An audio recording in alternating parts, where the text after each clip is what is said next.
मकतूल मुस्तफ़ा की वालिदा कहती हैं कि कत्ल पूरी मनसूबाबंदी से किया गया। आखिर काले शीशों और बगैर नंबर प्लेट वाली गाड़ी हब कैसे पहुंची?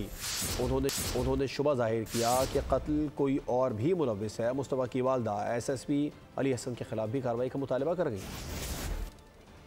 वैन गाड़ी का हब तक पहुंचना, इतने काले शीशों, जेट ब्लैक चारों तरफ से किसी के साथ हो सकता है। ये अकेले इन दो दरिंदों के साथ नहीं हो सकता।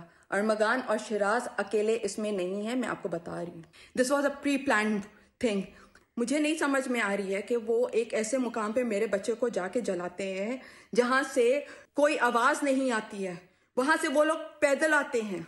मतलब आप मुझे क्या कहना चाह रहे हैं कि ये एक रैंडम हो गया वाकया?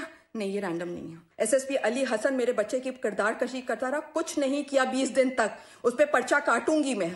उस पे अली हसन पे पर्चा कटना चाहिए कि वो किसके अनपेरोल पे चल रहा था। वो अरमगान के साथ इसका भी नाम आना चाहिए, अली हसन का भी नाम आना चाहिए। SSP Ali Hasan should be suspended immediately, terminated, whatever, he should be not in the police anymore.